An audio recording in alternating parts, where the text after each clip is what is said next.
Seorang teman Tono lahir dan besar di Solo. Setelah lulus dari Universitas 11 Maret (UNS), dia bekerja di sebuah perusahaan Amerika di Jakarta. Dia bilang banyak sekali yang berbeda. Jelas aja meski perusahaan tersebut ada di Indonesia, tetapi banyak menggunakan pola budaya Amerika.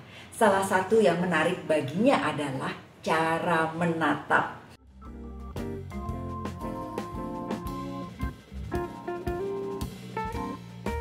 Beda itu berkah. Menurut Tono, cara orang Amerika menatap orang lain berbeda dengan pelajaran etika di keluarganya. Ibu bapaknya bilang salah satu cara menghormati orang tua atau orang yang dituakan adalah dengan tidak memandang langsung ke matanya. Sementara rekan kerja dan atasan Tono lebih senang menggunakan kontak mata ketika bicara. Mereka juga ingin Tono menatap mereka ketika bicara. Jadi, sewaktu mulai mempertahankan kontak mata, Tono merasa aneh. Bahkan merasa melakukan hal yang salah. Meski lambat laun jadi terbiasa. Mata merupakan elemen penting dalam pembentukan kesan. Tapi cara menatap meski universal juga banyak dilatar belakangi budaya. Mari kita urai. Di budaya barat, kontak mata menunjukkan rasa tertarik pada orang yang diajak bicara atau apa yang dikatakan. Tatapan terang-terangan dipersepsi positif. Menghindari kontak mata atau melihat ke arah lain saat berbicara dianggap menyembunyikan sesuatu, curang, kurang perhatian, kurang tertarik atau menjaga jarak. Dan suatu panduan etiket bagi orang barat yang belajar budaya Indonesia diberitahu bahwa orang Indonesia itu cenderung menghindari kontak mata langsung. Pilihannya adalah orang akan melihat ke dagu atau ke mata sebentar, lalu pindah lagi. Penghindaran kontak mata malah menunjukkan rasa hormat.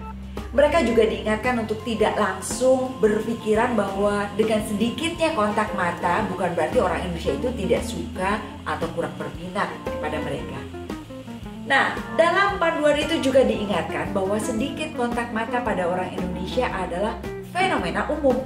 Nah, sementara bagi orang yang besar di Jakarta atau kota besar lainnya atau telah mengenyam pendidikan di barat, mereka juga kerap menggunakan kontak mata yang intens. Lantas bagaimana di negara lain? Di India, sopan, santun, patuh, respek pada orang yang lebih tua, diantaranya dengan tidak menatap langsung ke matanya. Panduan etiket menatap mata bagi orang Jepang adalah menyarankan untuk meminimalisir kontak mata karena hal itu tidak nyaman bagi mereka. Persentase kontak mata adalah sekitar 10-25%. Jadi, bagi mereka cara menatap adalah kontak mata sebentar, kemudian melihat ke arah lain, disarankan ke sekitar mulut, ke leher pembicara, atau melihat ke kaki, atau ke lutut mereka sendiri ketika berbicara. Seorang teman Korea yang kuliah di Amerika mengatakan bahwa ketika dosennya mengajak bicara, dia dengan tekun mendengarkan sambil menundukkan kepala, tanda hormat. Dosennya malah mengingatkan dia untuk lebih sopan ketika diajak bicara, yaitu sambil menatap menunjukkan perhatian pada apa yang dikatakannya. Nah, teman Korea itu bilang gini, sebenarnya saya tidak bermaksud tidak sopan. Di budaya saya, kalau saya bicara dengan teman dekat atau anak-anak, baru saya boleh menatap.